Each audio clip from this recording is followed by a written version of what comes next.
हाँ जी, नमस्कार, राधे राधे, जय श्री कृष्णा। कैसे हैं सब लोग? बढ़िया, मज़े में, आनंद में। चलिए, ईश्वर आप सबको हमेशा आनंद में रखे, खूब मज़े में रखें, खूब स्वाध्याय करें, खूब अध्ययन करें, खूब मेहनत करें और अपने कर्म पथ के ऊपर लगातार बढ़ते चलें और बढ़ते ही चलें। दोस्तों, हम बात कर रहे थे 1857 की क्रांति की, बहुत खतरनाक वाला टॉपिक, मज़ेदार वाला टॉपिक। और हम यहाँ पर बात कर रहे थे 1857 की क्रांति के स्वरूप की। हमने बात कही कि कई लोगों ने कहा कि ये सैनिक विद्रोह था, किसी ने कहा कि मुस्लिम षड्यंत्र था, हिंदुओं की आड़ में था, हिंदू मुस्लिम षड्यंत्र बात कही। मैंने कहा कि ये तो बात ही यार आउट कर दी, ये तो बात ही आउट कर दी, ये तो बात ही गलत कर दी भैया, तो जेम्स आउटरम। और मैंने कहा ना कि ऐसी बात तो कोई डब्ल्यू ही कर सकता है, ऐसी बात तो कोई क्या कर सकता है, डब्ल्यू ही कर सकता है। तो मैंने आपको कहा कि क्या बेटा, कि डब्ल्यू ही कर सकता है, तो इस चीज का ध्यान रखिएगा। आज हम जो बात करने वाले हैं, मैंने कहा जो है, आज बात करने वाले हैं किसकी, कि इसे राष्ट्रीय विद्रोह की संज्ञा किसने दी। तो कल हमने बात की थी, देखिएगा ध्यान से,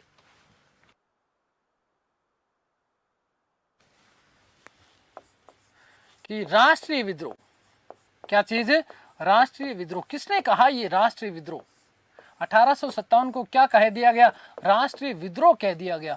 ये किसके द्वारा कहा? अरे उन्होंने कहा भाई, किसने बात कही, बेंजामिन डिजरली ने। किसने कही? बहुत भयानक डिजायर थी, अंदर आग थी, आग लगी हुई थी विद्रोह करने की,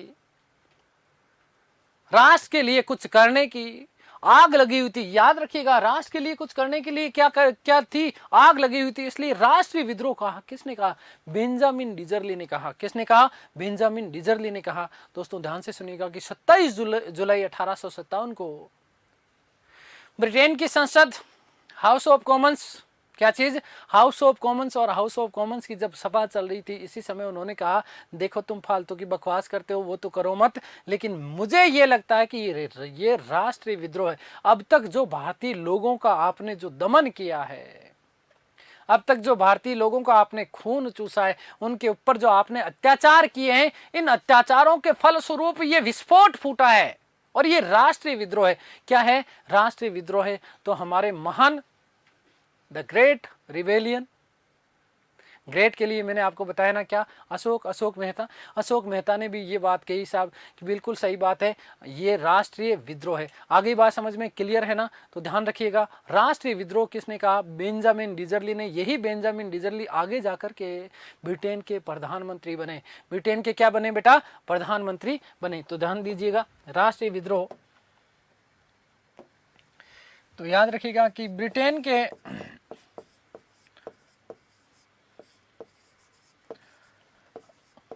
राजनेता बेंजामिन डिजरली,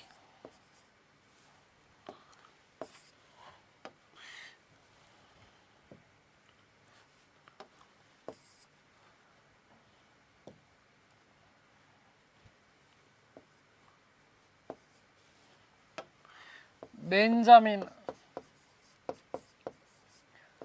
डिजरली ने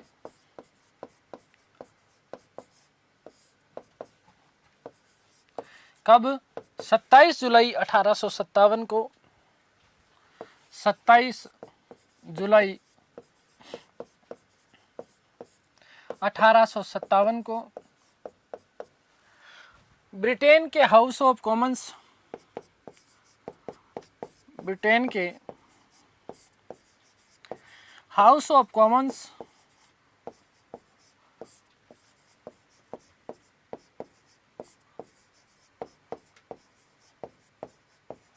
हाउस ऑफ कॉमन्स में इसे राष्ट्रीय विद्रोह बताया, राष्ट्रीय विद्रोह बताया।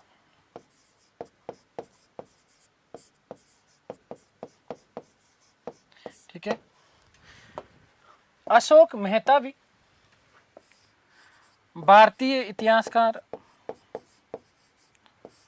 भारतीय इतिहासकार,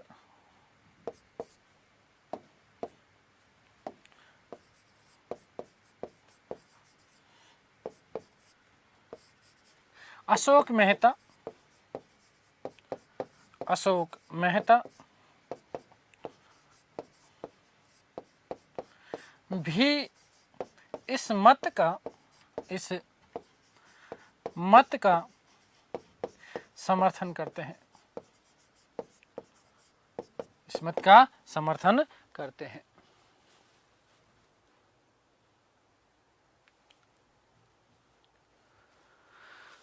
तो बात यह है कि इसे राष्ट्रीय विद्रोह की संज्ञा दे दी गई। राष्ट्रीय विद्रोह की संज्ञा दे दी गई। बहुत ही महत्वपूर्ण तथ्य कही गई। किसने कहा? बेंजामिन डिजरली ने कहा। एसएन सेन जिनकी पुस्तक का नाम क्या बताया? मैंने कहा सेन ने तो सीधी सीधी बात कही। सेन ने क्या कहा? सीधी सीधी बात कही। सीधी सीधी बात क्या? 1857। ना तो उन्होंने first war of Indian independence का, ना उन्होंने और कोई बात कही। उन्होंने कहा 1857। उन्होंने क्या कहा? 1857। एसएन सेन की पुस्तक 1857 1857 में क्या लिखा? उन्होंने एक बात लिखी कि जो कुछ धर्म की लड़ाई के रूप में शुरू हुआ, जो कुछ धर्म की लड़ाई के रूप में स्टार्ट हुआ, प्रारंभ हुआ, वह आखिरकार अंततः स्वतंत्रता संग्राम के रूप में समाप्त हुआ। ध्यान दीजिएगा क्या कहते हैं। कथन बड़ा महत्वपूर्ण कथन है एसएन सेन का। एसएन सेन ने इसको क्या कहा? उन्होंने कहा कि जो कुछ धर्म की लड़ाई के रूप में शुरू हुआ। धर्म की लड़ाई के स्वरूप में मतलब क्या है? जब अभी हम बात करेंगे तात्कालिक कारणों की, तब मैं चर्बी वाले कारतूसों की बात करेंगे। हम पिछली क्लास में भी इसकी बात कर चुके, चर्चा कर चुके। तो उनको यह लगता था कि जो भारतीय लोगों के धर्म के साथ खिलवाड़ किया गया। हम वेलूर विद्रोह की यदि बात करते हैं तो जैसे ड्रेस कोड में बदलाव किया गया था। भारतीय लोगों को, हिंदुओं को उनके माथे पर लगाए जाने वाले जातीय तिलक लगाने से रोक दिया गया। मुस्लिम जो भाई थे, उन मुस्लिम भाइयों को दाढ़ी मूंछ रखने पर पाबंदी लगा दी गई। तो ये कहीं ना कहीं भारतीय लोगों के धार्मिक जो चीजें थी, इन धार्मिक चीजों के ऊपर आघात था, गहरी चोट थी। भारतीय लोगों के लिए समुद्र बहुत ज्यादा प्रिय था, समुद्र पूजनीय था। तो समुद्र पार उनको बर्मा भेजने के लिए जो है तैयार हो गए भारतीय लोगों ने। भारतीय सैनिक टुकड़ियों ने, कई टुकड़ियों ने इसका विद्रोह भी किया, जाने से इनकार भी कर दिया। तो कहीं ना कहीं मेहता साहब ये बात बोलते हैं कि साहब भारतीय लोगों के साथ जो धार्मिक जो चीज थी, उनके धर्म की जो लड़ाई प्रारंभ हुई थी, इस धर्म की लड़ाई ने ही अंततः स्वतंत्रता संग्राम के रूप में इस चीज का क्या किया? समापन किया। तो ये बात किसने कही थी? एसएन मेहता साहब ने कही। कहां पर किया? 1857 जो अपनी पुस्तक लिखी है उन्होंने 1857, उसमें ये बात उन्होंने कही है। साथ ही साथ इसे राष्ट्रीय विद्रोह की संज्ञा देने वाले व्यक्ति, ये प्रश्न सीधा सीधा प्रश्न आता है, बहुत बार पूछ लिया गया है, बेंजामिन डिजरली। याद रखिएगा कि राष्ट्रीय विद्रोह करने की बहुत बड़ी अंदर डिजायर थी। ये एक ग्रेट बात थी। ग्रेट से याद रखिएगा अशोक मेहता।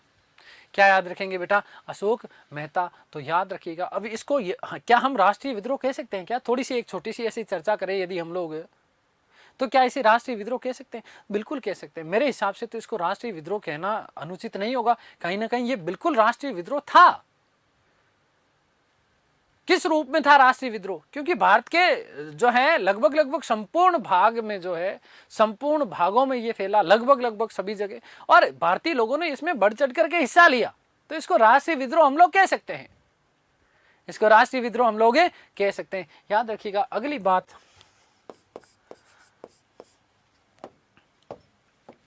एसएन मेहता।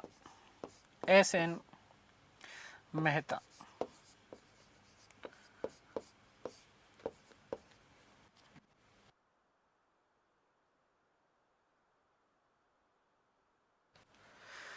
अपनी पुस्तक 1857 में लिखा है कि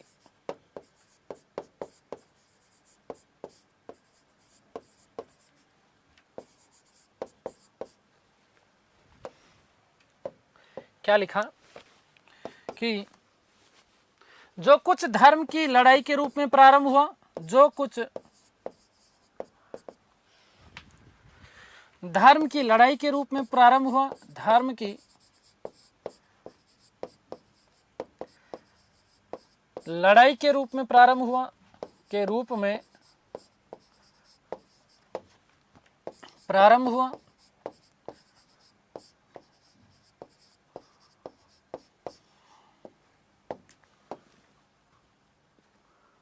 वह स्वतंत्रता संग्राम के रूप में समाप्त हुआ, वह स्वतंत्रता संग्राम के रूप में समाप्त हुआ।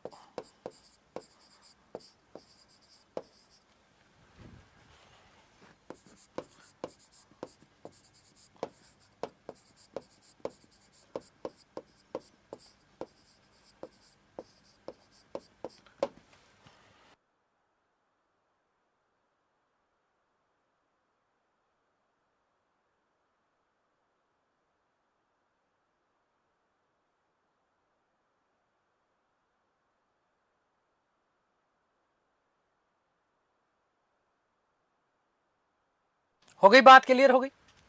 आगे बात करते हैं हम लोग, क्या बात करते हैं, ध्यान से सुनिएगा, बहुत महत्वपूर्ण बात बताने वाला हूं।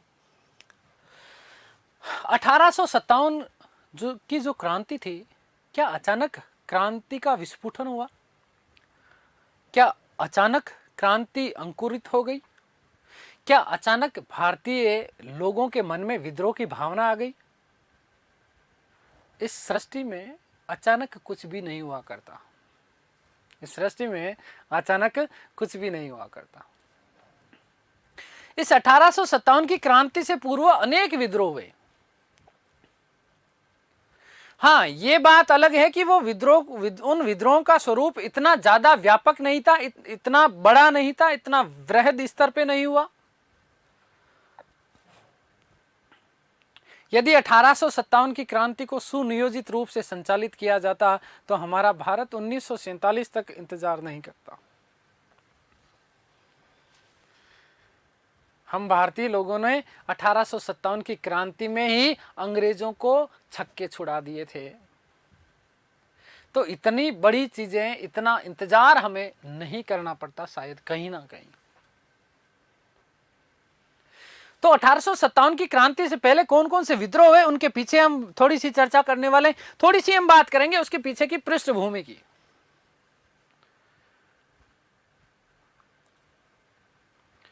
भारत में यदि ब्रिटिश साम्राज्य की स्थापना की यदि हम लोग चर्चा करते हैं, देखिए बहुत ध्यान से सुनना बेटा, बहुत ध्यान से समझना है, क्योंकि ये आपका डायरेक्ट टॉपिक है। बीच में क्योंकि यूरोपीय आगमन, ये भारत में ब्रिटिश साम्राज्य की स्थापना वगैरह ये आपका पढ़ा हुआ है, तो आपको ध्यान रखना है। मैं चीज़ें समझा रहा हूँ, जिन लोगों ने नहीं पढ़ा है उनको भी ध्यान से सुनना है। 1757 याद करिएगा, 1757 प्लासी का युद्ध सिराजुद्दौला और अंग्रेजों के मध्य लड़ा गया था। उससे पूर्व क्या क्या चीजें थी, थोड़ा सा इन शॉर्ट ब्रीफ दे रहा हूं, इन शॉर्ट ध्यान सुनिए। 1717 ईस्वी में आपको पता होना चाहिए कि मुगल बादशाह फर्रुखसियर, जिसे घृणित कायर भी कहा जाता है भारतीय इतिहास का, इस मुगल बादशाह ने अंग्रेजों को बंगाल में कर मुक्त व्यापार करने का फरमान जारी कर दिया। मात्र 2000 रुपये वार्षिक चुंगी लेता था, वार्षिक कर लेता था। इसके अलावा कोई भी किसी भी प्रकार का जो है टैक्स नहीं लिया जाता था। बंगाल में पूर्णतः वो मुक्त व्यापार कर सकते थे। यदि हम बात करें संपूर्ण भारत की, उस समय तत्कालीन संपूर्ण भारत की, तो सबसे ज्यादा जो कुटीर उद्योग, सबसे ज्यादा जो मसाले, वो हमारे दक्षिण भारत में। और अंग्रेज चाहते थे कि कहीं ना कहीं किसी ना किसी रूप में हमें साम्राज्य में अपनी जड़ें स्थापित करनी है, तो हमें बंगाल के ऊपर अधिकार करना है।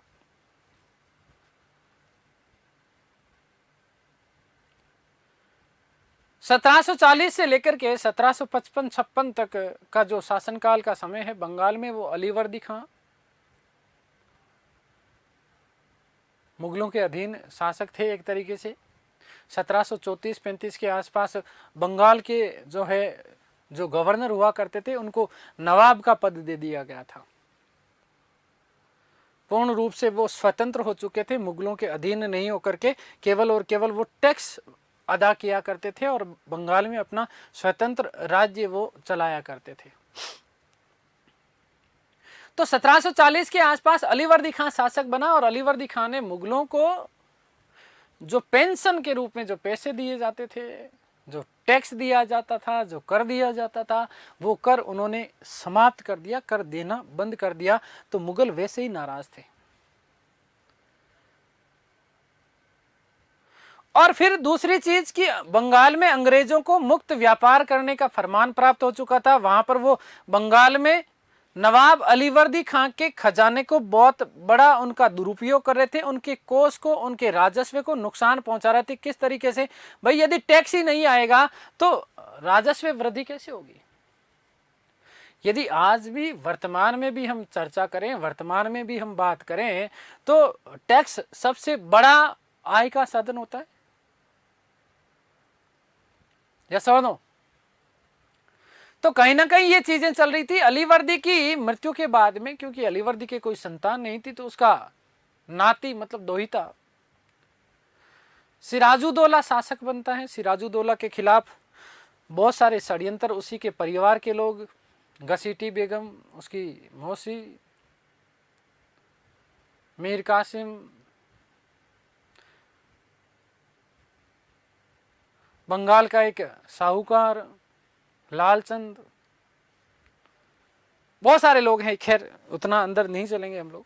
उन्होंने षड्यंत्र करा और अंग्रेजों के को बेचने का प्रयास किया बंगाल को। यहीं पर एक उल्लेख मिलता है, पर्णिकर जो कि इतिहासकार हुए, उन पर्णिकर ने एक बात लिखी कि प्लासी का जो युद्ध हुआ 1757 में, प्लासी का युद्ध एकमात्र सौदा था जिसमें बंगाल के धनी और नवाब के उसे अपनों ने ही अंग्रेजों के हाथों बेच दिया था।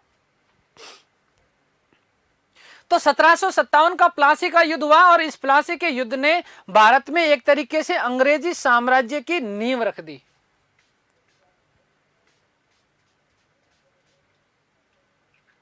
और उसके बाद जो 1764 का जो युद्ध हुआ, बक्सर का युद्ध, बक्सर की लड़ाई, इस बक्सर की युद्ध की लड़ाई ने अंग्रेजों ने जो विजय प्राप्त की, उस विजय ने भारत में अंतिम रूप से अंग्रेजी साम्राज्य की स्थापना किया, ठप्पा लगा दिया।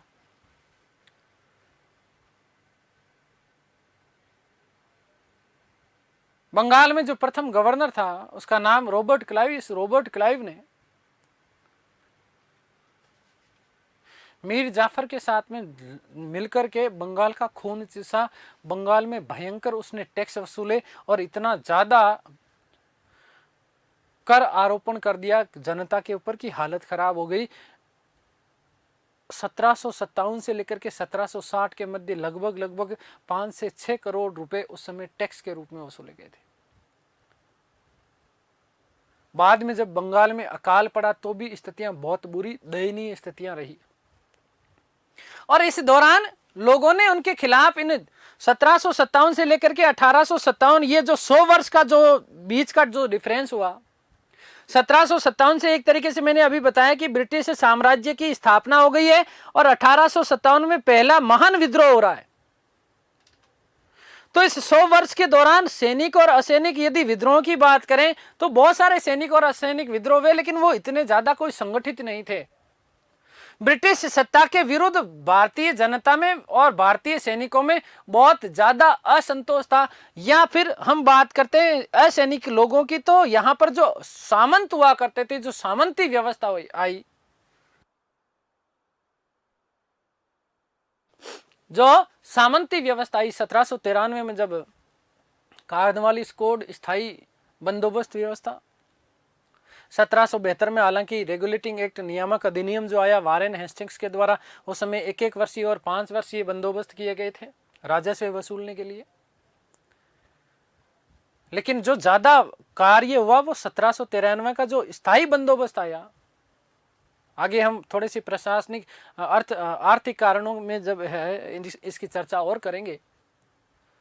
तो ध्यान दीजिएगा कि यहां से लोग अब इस स्थायी बंदोबस्त के तहत 20 वर्ष के लिए एक तो जमींदारी फिक्स कर दी गई थी, जमींदार बना दिए गए, और इन जमींदारों से सीधा सीधा राजस्व वसूला जाता था। ये जमींदार सीधे सीधे किसानों से राजस्व वसूलते और राजस्व वसूल करके किसको जमा करवा देते थे? अंग्रेजी कंपनी को, ब्रिटिश ईस्ट इंडिया कंपनी को। यदि कोई जमींदार अपने नियत समय के ऊपर राजस्व जमा करवाने में विफल रहता तो उससे उसकी जमींदारी और सामंती छीन ली जाती थी। मैं थोड़ा सा असैनिक की बात कर रहा हूं। उसके लिए कानून भी लाएगा, सूर्यास्त कानून, आगे बात करेंगे हम लोग। तो सूर्यास्त कानून के द्वारा एक तो उनकी जमींदारी छीन ली जाती थी, और फिर दूसरा, जब 1806 का वेलूर विद्रोह हुआ था उस समय भी कुछ भारतीय लोग जो सैनिक थे, उन भारतीय सैनिकों में असंतोष व्याप्त हुआ। अभी अभी मैंने आपको बताया था कि सिपाही ड्रेस कोड में जो है परिवर्तन किया गया। तो 1857 से लेकर के 1757 से लेकर के 1857 इन 100 वर्षों के दौरान अनेक विद्रोह हुए। 100 वर्ष जो ये पूर्ण हुए थे, इस 100 वर्षों के दौरान अनेक विद्रोह हुए थे। और इन विद्रोह में यदि हम सबसे पहले प्रमुख विद्रोह की यदि हम बात करते हैं तो हमारे सामने आता है वेलूर विद्रोह 1806 का। कौन सा विद्रोह? वेलूर विद्रोह। लेकिन इन विद्रोह के पीछे कारण क्या था? मैंने ये भी बता दिया कि सामंतों में असंतोष था, सैनिकों में असंतोष था। 100 वर्ष पूर्ण हो चुके थे, इस दौरान कई विद्रोह हुए। किसानों ने भू राजस्व नीति का जब विरोध किया तो उन किसानों से उनकी भूमि छीन ली गई। अनेक किसान भूमिहीन हो गए थे। तो जो उनका आय का प्रमुख जो साधन था, आजीविका का जो प्रमुख साधन था, वो जब उनसे छीन लिया गया तो भूखे मरता आदमी क्या नहीं करता?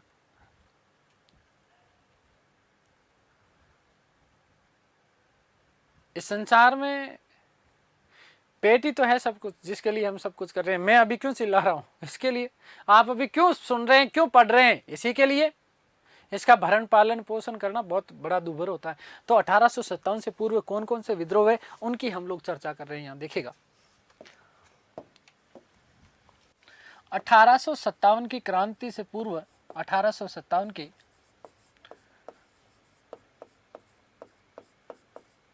क्रांति से पूर्व हुआ विद्रोह।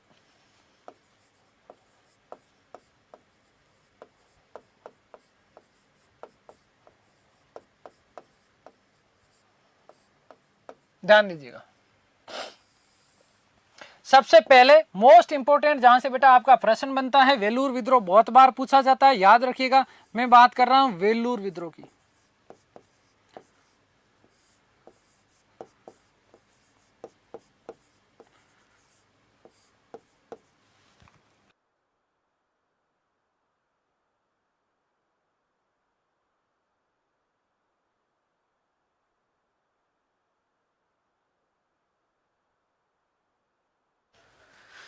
क्या था ये वेलूर विद्रोह? तो ध्यान से सुनिएगा, कारण क्या था सबसे बड़ा? वेलूर विद्रोह हुआ कब? 1806 में। वेलूर विद्रोह कब हुआ आपका? 1806 में। लेकिन अचानक से तो कोई विद्रोह हुआ नहीं करता, इसके पीछे कोई ना कोई कारण होता है ना। तो ध्यान दीजिएगा कि नवंबर 1805 में एक अधिनियम पारित किया गया। नवंबर 1805 में ब्रिटिश ईस्ट इंडिया कंपनी के द्वारा एक अधिनियम पारित किया गया, और इस 1805 नवंबर में इस अधिनियम के द्वारा क्या किया गया? ध्यान से सुनिएगा कि अधिनियम के द्वारा सिपाही ड्रेस कोड में बदलाव किया गया। सिपाही ड्रेस कोड में बदलाव, ड्रेस कोड में बदलाव किया गया। क्या बदलाव किया गया? ध्यान से सुनिएगा कि हिंदू जो लोग हुआ करते थे, हिंदू अपने धार्मिक तिलक लगाते थे, यहां पर तिलक लगाते थे, और दूसरे अपने वस्त्र पहनते थे। तो उनको तिलक लगाने और वस्त्र, धार्मिक वस्त्र पहनने से उनको क्या कर दिया गया? मना कर दिया गया। भाई कोई हिंदू व्यक्ति है, यदि कोई हिंदू व्यक्ति है तो हिंदू व्यक्ति क्या करता था? अपने सिर के ऊपर, अपने माथे के ऊपर क्या लगाता था? तिलक लगाता था। अपने माथे पे क्या लगाता था? तिलक लगाता था। आ गई बात समझ में? तो इस तिलक को लगाने से मना कर दिया, पहली बात। और दूसरी और क्या कि भैया वो अपने वस्त्र धारण करता था गेरुए कलर के, जो उसके धार्मिक वस्त्र हुआ करते थे, लंगोट वंगोट इस तरीके की, वो कुर्ता वगैरह वो जो पहनता था उसको भी पहनने से मना कर दिया गया। ये हिंदुओं के ऊपर धर्म के नाम पर बहुत बड़ा आघात था और हिंदू लोग इसको सहन नहीं कर सकते थे। पहली बात हिंदुओं के साथ ये बात की गई। दूसरी चीज क्या, दूसरी चीज बेटा ये कि उस समय के जो भारतीय मुस्लिम भाई थे, उन मुस्लिम भाइयों के साथ में क्या किया गया। वो मुस्लिम भाई जो थे, देखिएगा, मुस्लिम भाई जो थे वो दाढ़ी रखा करते थे। क्या रखा करते थे? दाढ़ी रखा करते थे। और बड़ी बड़ी क्या रखा करते थे? मूंछें रखा करते थे। दाढ़ी और मूंछ रखते थे कौन? मुस्लिम भाई। तो उन्हें दाढ़ी और मूंछ रखने से मना कर दिया गया। दाढ़ी मूंछ रखने से मना कर दिया। उन्हें कहा कि बिल्कुल आप बिल्कुल सीधे सीधे चिकने चट होकर के आओगे। तो ये चीज भी उनके लिए असहनीय था। इस्लाम धर्म में ये उनके परंपरा में ये चीजें थी, दाढ़ी और मूंछ रखना। तो इस तरीके की चीजों को वो कैसे सहन कर सकते थे। इसके अलावा और महत्वपूर्ण बात क्या हुई? और महत्वपूर्ण बात, सबसे महत्वपूर्ण बात ध्यान से सुनिएगा कि मद्रास रेजिमेंट का एक मेजर जनरल था जिनका नाम था जॉन क्रेडिक। जॉन क्रेडिक, इस जॉन क्रेडिक ने तो जान ही निकाल दी थी। क्या जान निकाली? ध्यान से सुनना। इस जॉन क्रेडिक ने एक आदेश पारित किया और आदेश पारित करके भारतीय जितने भी सैनिक है, चाहे वो हिंदू हो चाहे मुसलमान हो, इन भारतीय हिंदू और मुसलमान सैनिकों को एक विशेष प्रकार की टोपी पहनने का आदेश दिया। विशेष प्रकार की जो है टोपी पहनने का क्या दे दिया गया? आदेश दे दिया गया कि आप इस तरीके की जो है क्या पहनेंगे? आप टोपी पहनेंगे। एक विशेष टोपी पहनने का क्या दे दिया गया बेटा? आदेश दे दिया गया कि आप ये टोपी क्या करेंगे? आप धारण करेंगे और तभी आप यहाँ पर रह पाएंगे सेना में भर्ती, नहीं तो अन्यथा भैया आपके साथ में क्रूर और अत्याचार। अब आप लोगों के दिमाग में ये आ रहा होगा कि ये टोपी में ऐसा, टोपी में क्या था भाई? टोपी से कौन सी धार्मिक भावनाएं आहित हो रही थी? तो इसलिए हो रही थी क्योंकि उस समय ये जो विशेष प्रकार की टोपी है, वो विशेष प्रकार की टोपी यूरोपीय और ईसाई धर्म में परिवर्तित लोगों के द्वारा पहनी जाती थी। ध्यान से सुनना बेटा, किसके द्वारा? यूरोपीय और ईसाई धर्म के जो लोग होते थे भारत में, भारतीय लोगों को जबरन ईसाई भी बनाया गया। आगे बात करेंगे किस प्रकार से क्या क्या चीजें हुई। तो ईसाई धर्म के जो लोग थे, वो ईसाई धर्म के लोग इस प्रकार के टोपी पहनते थे। तो इसका मतलब सीधा सीधा भारतीय हिंदुओं और मुसलमानों को दोनों को यह लगा कि साहब इसका मतलब तो यह है कि हमें ईसाई धर्म में परिवर्तित किया जा रहा है, हमें ईसाई धर्म में क्या किया जा रहा है? परिवर्तित किया जा रहा है। तो ये इनके ऊपर और बहुत बड़ी चोट थी। तीन चीजें ध्यान रखना। देखो, हिंदुओं को जातीय तिलक लगाने से मना किया, धार्मिक वस्त्र पहनने से मना कर दिया गया। 1805 नवंबर 1805 में एक अधिनियम पारित किया गया। सिपाही ड्रेस कोड में बदलाव किया गया। ठीक है। दाढ़ी मूंछ रखने से मना कर दिया गया मुसलमानों को। फिर वहीं पर एक मेजर जनरल हुआ करते थे मद्रास रेजिमेंट के, उनका नाम क्या था? जॉन क्रेडिक। जॉन क्रेडिक ने एक आदेश पारित किया और आदेश पारित करने के बाद में ये बात कही कि साहब भारतीय और भारतीय जितने भी सैनिक है वो एक विशेष प्रकार की टोपी पहनेंगे। टोपी क्या किसके द्वारा पहनी जाती थी? वस्तुतः जो यूरोपीय और ईसाई जो धर्म में परिवर्तित लोग हुआ करते थे, ये टोपी उनके द्वारा पहनी जाती थी। ये चीजें भारतीय लोगों के लिए बहुत ज्यादा ही असहनीय थी। रहा नहीं गया, रहा नहीं गया। और जब नहीं रहा गया तो ध्यान दीजिएगा कि 10 जुलाई, कब बेटा? 10 जुलाई 1806 को, 10 जुलाई 1806 को भारतीय लोगों ने मद्रास तमिलनाडु के वेलूर में भारतीय हिंदू और मुस्लिम सैनिकों ने क्या कर दिया? विद्रोह कर दिया। वेलूर छावनी को जो है, उस छावनी को लूट लिया, उसके ऊपर अधिकार कर लिया और 200 ब्रिटिश जो सैनिक आए उन सैनिकों का सत्यानाश कर दिया, मार डाला उनको। मेरे रहा नहीं जा रहा भाई, क्रांति पढ़ा रहा हूं तो 200 सैनिकों को क्या कर दिया? ब्रिटिश सैनिकों को मार डाला। बहुत बुरी स्थितियां हो गई, अंग्रेजों में अफरा तफरी मच गई कि अरे यार भारतीय ये हिंदू मुस्लिमों को हुआ क्या है, बहुत बुरी हालत करी। उसी समय ब्रिटिश ईस्ट इंडिया कंपनी आरकाटा से एक ब्रिटिश घुड़सवार सैनिक और तोपखाने की मदद ली गई आरकाटा से, या अकाट नाम मिलता है, ठीक है। और इस घुड़सवार और तोपों की मदद से, इस तोपखाने की मदद से इस विद्रोह को क्या कर दिया गया, असफल कर दिया गया। वेरी मोस्ट इंपोर्टेंट प्रश्न बनता है बेटा, ध्यान से सुनना। क्या प्रश्न बनता है कि भारतीय सैनिकों द्वारा ब्रिटिश ईस्ट इंडिया कंपनी के खिलाफ प्रथम बड़ा व हिंसक विद्रोह कौन सा था। प्रश्न क्या बनता है, भारतीय सैनिकों द्वारा ब्रिटिश ईस्ट इंडिया कंपनी के खिलाफ प्रथम सबसे बड़ा और हिंसक विद्रोह कौन सा था। आपका सीधा सीधा उत्तर होना चाहिए वेलूर विद्रोह, जो कि कब किया गया, 1806 में। आगे बात समझ में, तो ये आपका था वेलूर विद्रोह। उसके बाद में 1824 का बैरकपुर विद्रोह, उसकी बात करेंगे हम लोग, ठीक है। पहले मैं आपको वेलूर विद्रोह बता देता हूं।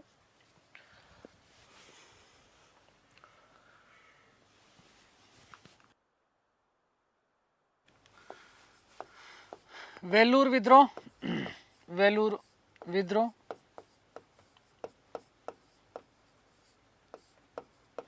कब हुआ बेटा, 1806 ईस्वी में, 1806 ईस्वी में। सबसे पहले हम बात कर लेते हैं कारण। तो ध्यान दीजिएगा क्या कारण था कि नवंबर 1805 ईस्वी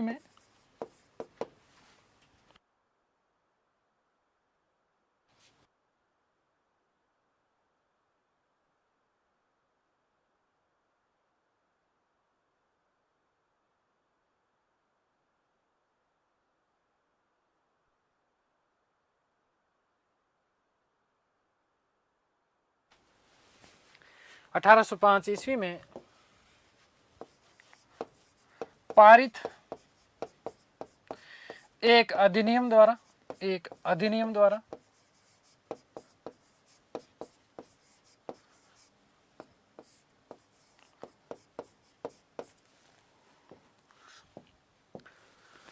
सिपाही ड्रेस कोड में बदलाव किया गया।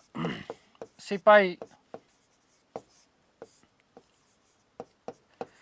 ड्रेस कोड में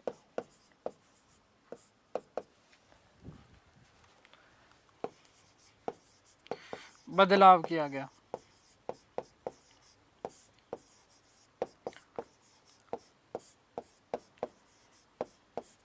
क्या बदलाव था, देखिएगा कि भारतीय हिंदू सैनिकों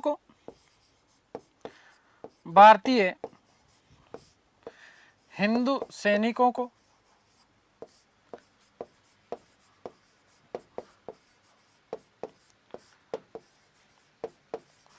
उनके जातीय तिलक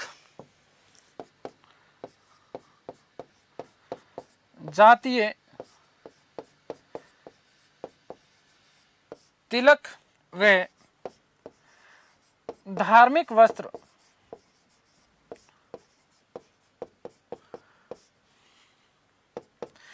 पहनने पर रोक लगा दी गई।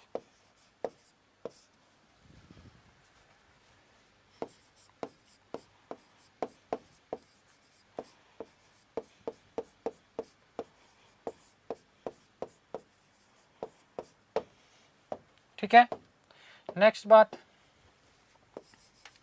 भारतीय मुसलमान सैनिकों को, मुस्लिम सैनिकों को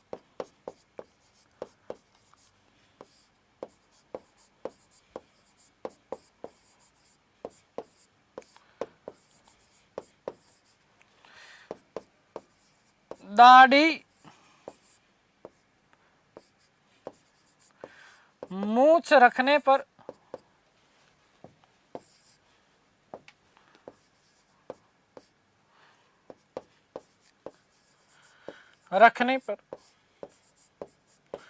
पाबंदी लगा दी गई।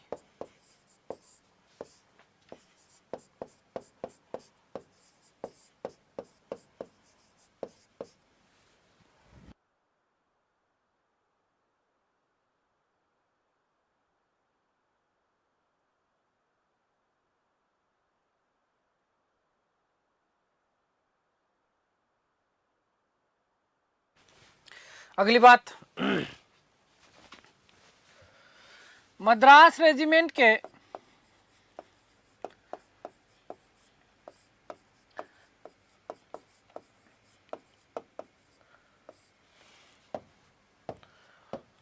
याद रखिएगा, मद्रास रेजिमेंट का एक मेजर हुआ करता था जिसका नाम क्या, जॉन क्रेडिक। ठीक है, मद्रास रेजिमेंट के मेजर जॉन क्रेडिक ने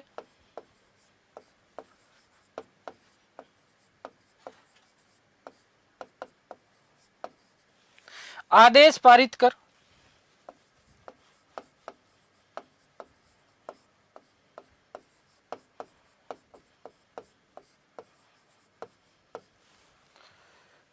भारतीय सैनिकों को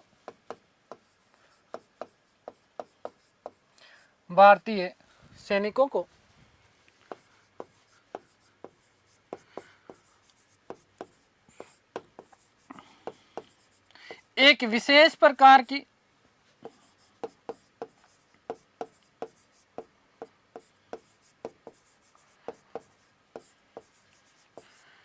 टोपी पहनने का आदेश दिया।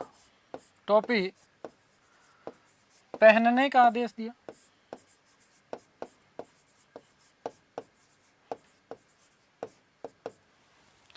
जो कि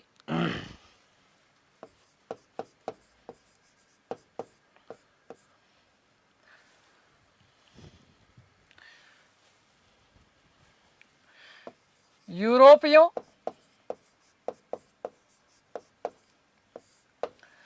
वे ईसाई धर्म में परिवर्तित ईसाई धर्म में परिवर्तित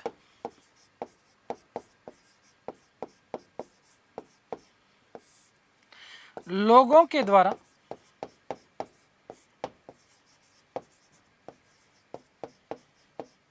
पहनी जाती थी।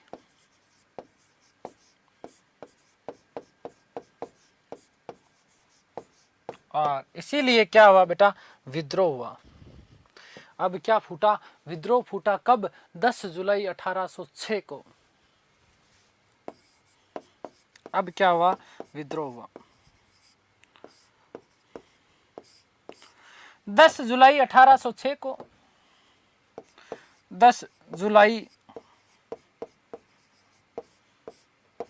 1806 ईस्वी को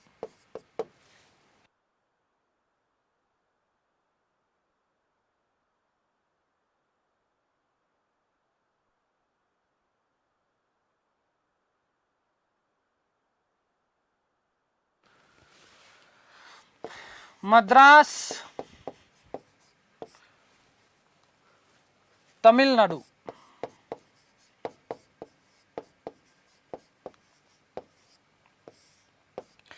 की वेलूर छावनी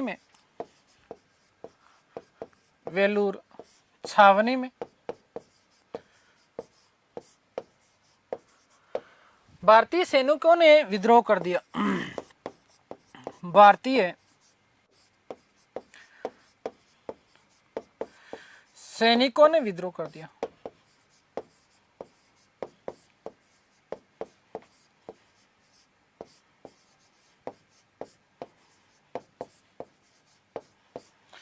दो सौ से अधिक ब्रिटिश अंग्रेज सैनिकों को मार दिया।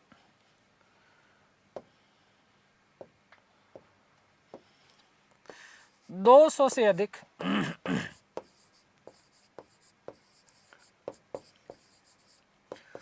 ब्रिटिश सैनिकों को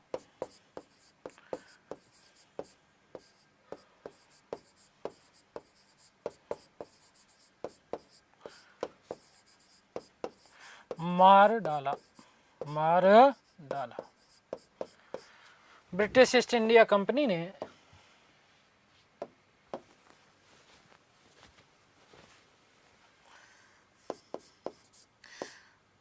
BIC लिख दूं मैं in short. British east India company ने अकार्टा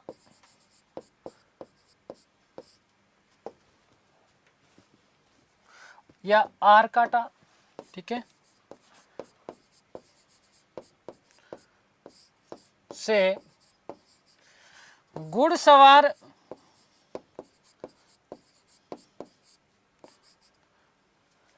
सैनिकों वे तोपखाने की सहायता से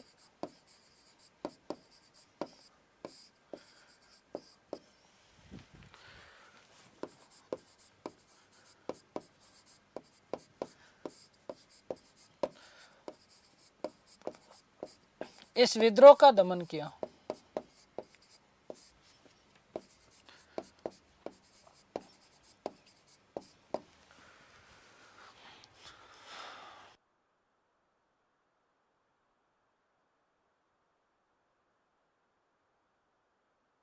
ठीक है, तो ये हमने बात की वेलूर विद्रोह की। किसकी बात की हमने?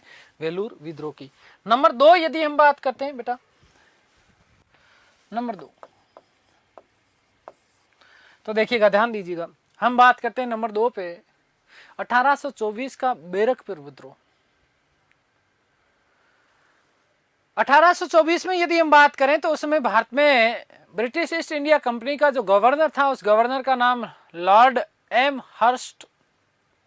इस लॉर्ड एम हर्स्ट के समय बैरकपुर की 47वीं जो रेजिमेंट हुआ करती थी, उस रेजिमेंट ने समुद्री मार्ग से बर्मा जाने का, उस 47वीं रेजिमेंट को समुद्री मार्ग से बर्मा जाने का आदेश दिया गया।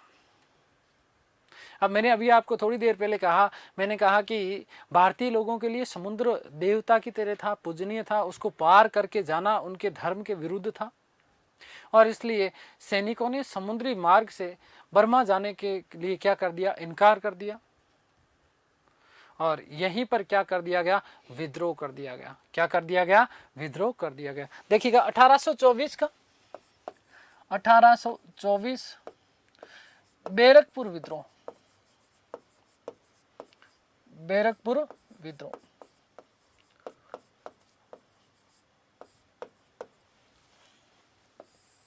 क्या कारण था? ध्यान दीजिएगा, तत्कालीन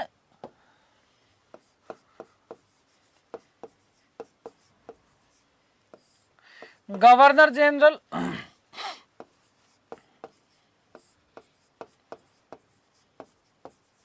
लॉर्ड एम हर्स्ट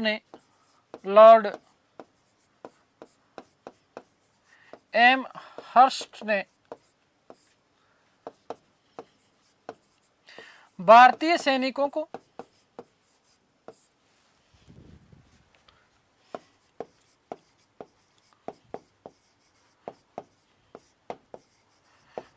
समुद्री मार्ग से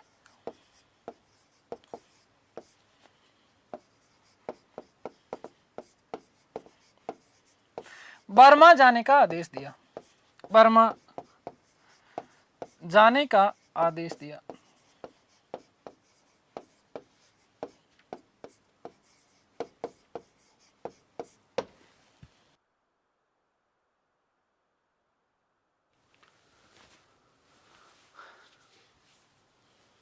बैरकपुर की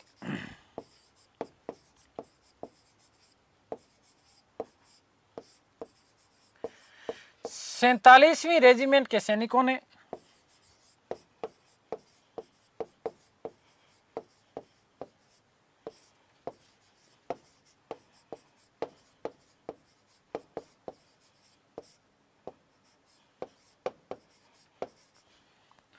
जाने से इनकार कर दिया।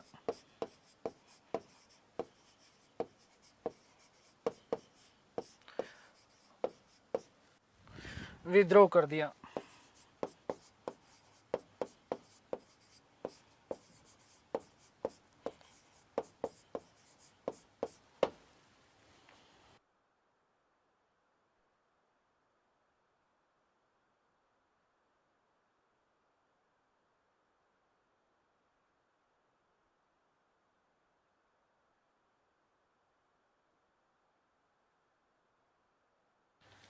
ठीक है, आगे बात समझ में। तो ये आपका बैरकपुर विद्रोह। इसके अलावा 2 छोटे छोटे और भी इस दौरान विद्रोह हुए। हम बात करें तो 1842 का फिरोजपुर सैनिक विद्रोह, वहां पर भी भारतीय सैनिकों के साथ में कुछ दुर्व्यवहार किया गया।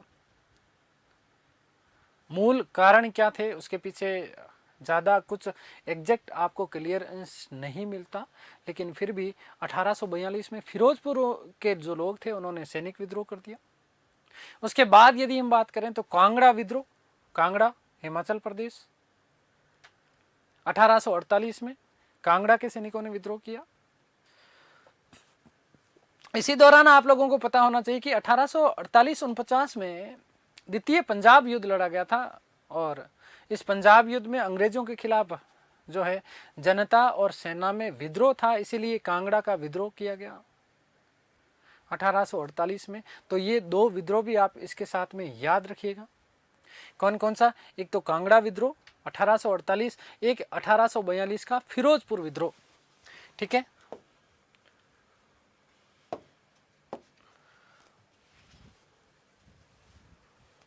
नंबर 3 1842 का फिरोजपुर विद्रोह। फिरोजपुर विद्रोह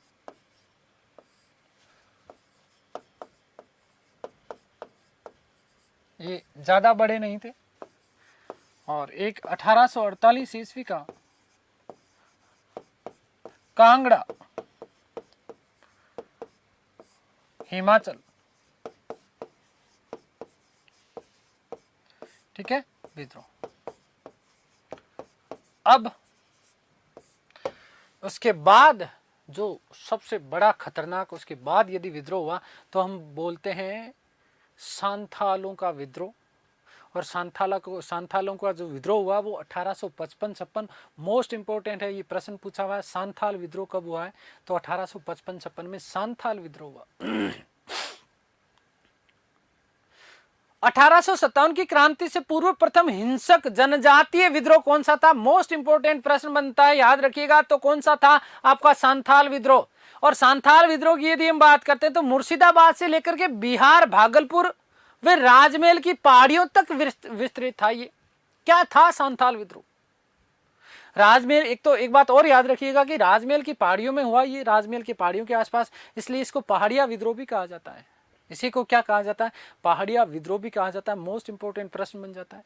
आदिवासियों के विद्रोह में सबसे खतरनाक यदि कोई विद्रोह माना जाता है तो वो विद्रोह किसका, कौन सा? सांथाल विद्रोह। इस सांथाल विद्रोह का जो है नेतृत्व किसके द्वारा किया गया? मोस्ट इंपोर्टेंट प्रश्न बनता है बेटा, ध्यान से सुनना। सिद्धू और कान्हू ने। किसने किया? सिद्धू और कान्हू ने। अब यहां पर देखिए कुछ थोड़ी सी चीजें आपको और कंट्रोवर्सी मिलती है। मैंने आपको पहाड़िया विद्रोह की बात कही, राजमहल की पहाड़ियों तक ये विस्तृत था, तो इसलिए इसको पहाड़िया विद्रोह कहा जाता है। लेकिन ध्यान से सुनना कि 1778 ईस्वी, कब? 1778 ईस्वी में राजमहल की जो पहाड़ियां थी, इससे पूर्व वहां पर जो निवास कर रही, जो जनजातियां निवास कर रही थी 1778 ईस्वी से पूर्व, उन जनजातियों ने अंग्रेजों के खिलाफ जो है खूनी संघर्ष किया था। और अंत में अंग्रेजों को इतना ज्यादा मजबूर होना पड़ा कि उन अंग्रेजों को उन पहाड़िया जनजातियों के खिलाफ घुटने टेकने पड़े और उन्हें समझौता भी करना पड़ा।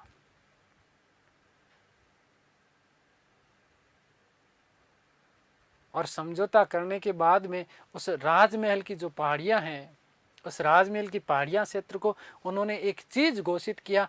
क्या कहा इस चीज को? दामन ए कोह। क्या कहा बेटा? दामन ए कोह कहा गया। और साथ ही साथ इस विद्रोह को भी क्या, किस नाम से जाना जाता है? पहाड़िया विद्रोह। तो यदि पहाड़िया विद्रोह 1855-56 नहीं आए आपके ऑप्शन में तो क्या करना बेटा? 1778 ईस्वी में कहां पर हुआ? वस्तुतः पूर्ण रूपेण वो केवल राजमहल की पहाड़ियां जो थी वहीं तक विस्तृत हुआ करता था। और जब यदि हम सांथाल विद्रोह की बात करते हैं तो ये पूरा का पूरा जनजातीय विद्रोह था। वस्तुतः यहां पर उल्लेख ये मिलता है कि ये जो सांथाल जनजाति हुआ करती थी, इन्हें इनकी पारंपरिक रूप से की जाने वाली खेती के ऊपर रोक लगाने का प्रयास किया गया था।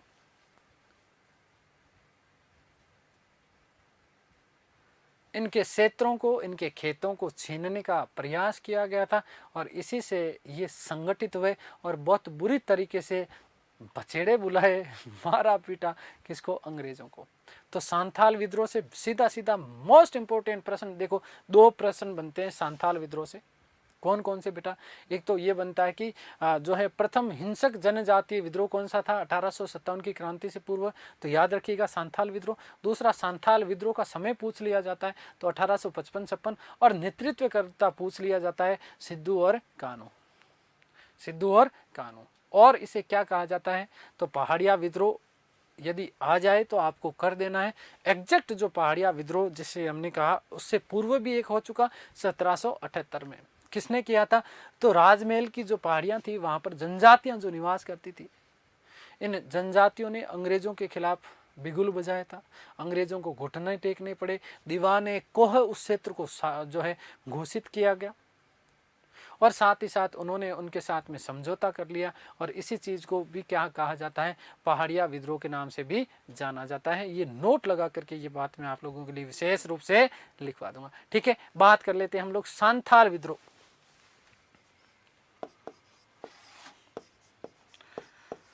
सांथाल विद्रोह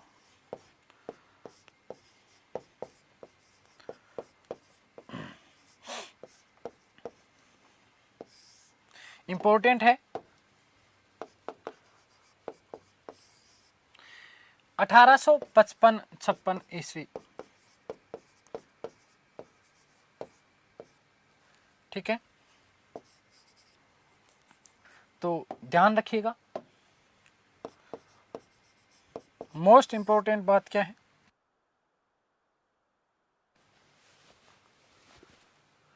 कि 1857 की क्रांति से पूर्व, 1857 की क्रांति से पूर्व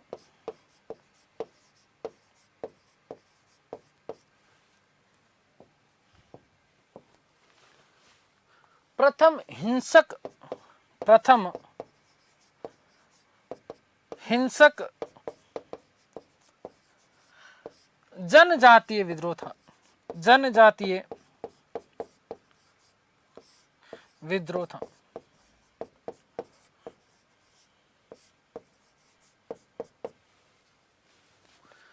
जो मुर्शिदाबाद से लेकर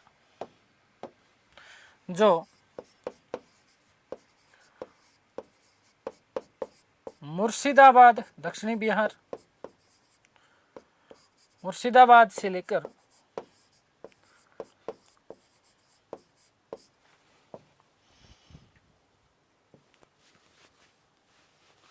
बिहार के भागलपुर, बिहार के भागलपुर,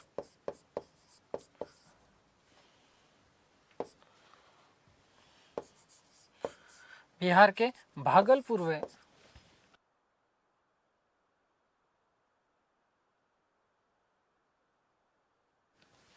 राजमहल की पहाड़ियों तक, राजमहल की पहाड़ियों तक, पहाड़ियों तक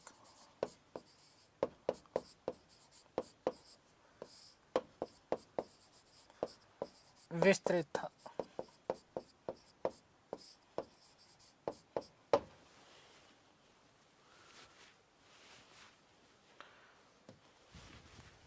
याद रखिएगा कि राजमहल की पहाड़ियों में होने के कारण, राजमहल की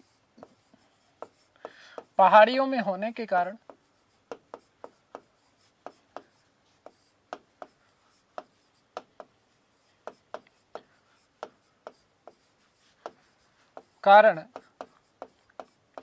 इसे पहाड़िया विद्रोह भी कहा जाता है।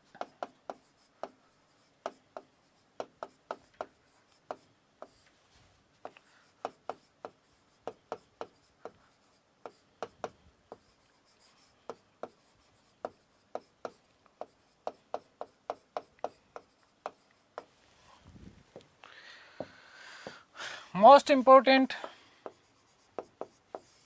किस विद्रोह का नेतृत्व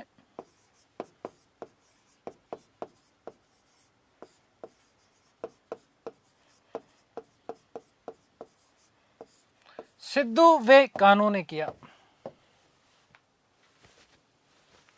सिद्धू व कान्हू, याद रखिएगा, सिद्धू व कान्हू।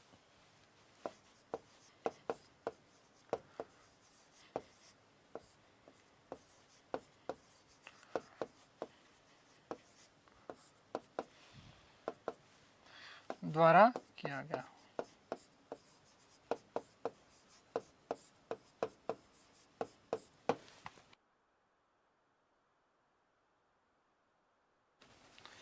नोट लगा के लास्ट बात लिख रहा हूं कि राजमहल की पहाड़ियों में, इससे पूर्व राजमहल की पहाड़ियों में, राजमहल की पहाड़ियों में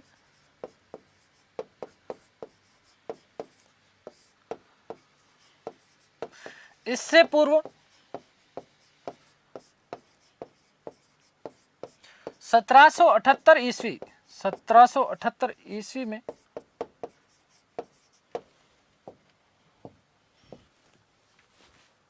वहां निवास कर रही जनजातियों द्वारा, वहां निवास कर रही जनजातियों द्वारा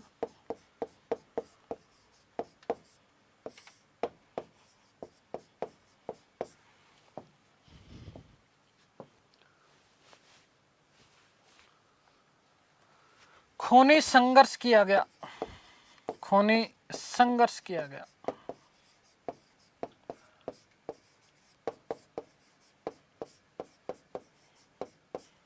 अंग्रेजों ने मजबूर होकर, अंग्रेजों ने मजबूर होकर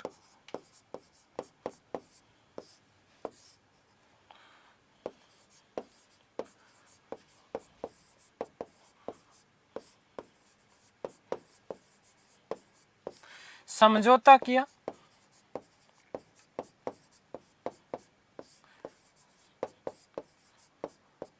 व उनके क्षेत्र को दामने को, उनके क्षेत्र को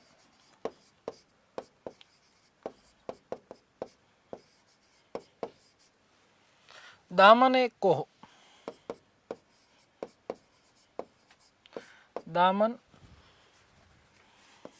ए कोह घोषित किया।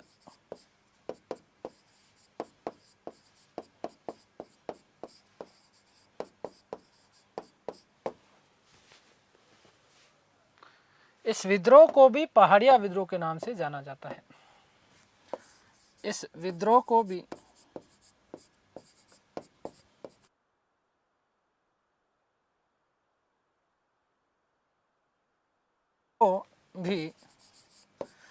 पहाड़िया विद्रोह के नाम से जाना जाता है। पहाड़िया विद्रोह के नाम से जाना जाता है।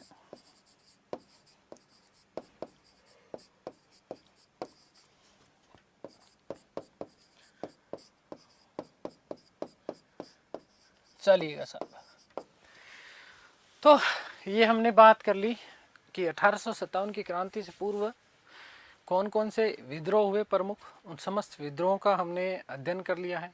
ठीक है, अगली जो हमारी क्लास होगी उस क्लास में हम 1857 की क्रांति के कारण हम लोग पढ़ने वाले हैं, डिटेल में पढ़ने वाले हैं एक एक चीज़ को। मेरा प्रयास ये रहेगा कि कोई भी चीज़ आपके पीछे छूटे नहीं। चलिए ठीक है, ईश्वर से प्रार्थना करता हूँ कि आप सब स्वस्थ रहें, मस्त रहें, तंदुरुस्त और आह्लादित रहें।